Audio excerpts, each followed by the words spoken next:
குழந்தைங்களுக்கு எக்ஸாம்ஸ் கொடுக்கணுமா? அவங்கள அசஸ் பண்ணணுமா? அப்படின்னு கேட்டால், நான் ஒன்று சொல்கிறேங்க.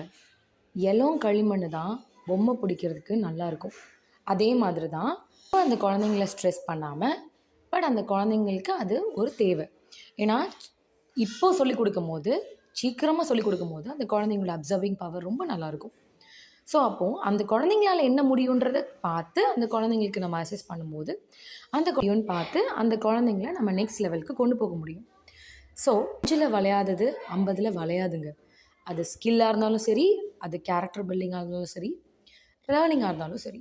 நம்ம ஒரு பழக்கவழக்கத்த அந்த குழந்தைங்க கொண்டு வந்துட்டோம்னா, அந்த குழந்தைங்க அந்த பழக்கத்தை எப்போவுமே ஃபாலோ பண்ணுவாங்க. ஸோ, நம்ம ஜிபிஎஸ்ல நம்ம எப்படி கிட்ஸோட ப்ராக்ரஸை மெயின்டைன் பண்ணுறோன்னா, நாங்கள் அவங்களுக்கு மார்க்ஸ் பேஸ்டாக அசஸ் பண்ண மாட்டோம். கலர்ஸ் பேஸ்டாக அசஸ் பண்ணுவோம் அந்த குழந்தைங்களுக்கு.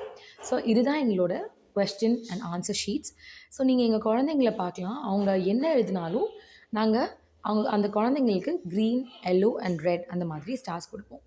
ஸோ, அவங்க அந்த குழந்தைங்களுக்கு ஓகே நம்ம க்ரீன் ஸ்டார்ஸ் வாங்கணும், அப்போ நம்ம பெர்ஃபார்மன்ஸ் இன்னும் ஜாஸ்தியாக இருக்கணும் அப்படின்றது அந்த குழந்தைங்களுக்கு தெரிய ஆரம்பிக்கும்.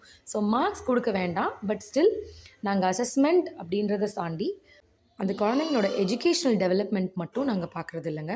அது கூட அந்த குழந்தைங்க சோஷியல் எப்படி பிஹேவ் பண்ணுறாங்க கிளாஸில், கிட்ஸ் கூட எப்படி பிஹேவ் பண்ணுறாங்க, இதெல்லாம் சேர்த்து தான் அந்த குழந்தைங்களுக்கு அந்த அசஸ்மெண்ட்ஸ், அந்த கலர்ஸ் போய் ரீச் ஆகுது. இதுதான் ஜிபிஎஸோட அசஸ்மெண்ட் ஸ்ட்ராட்டஜி. தேங்க்யூ.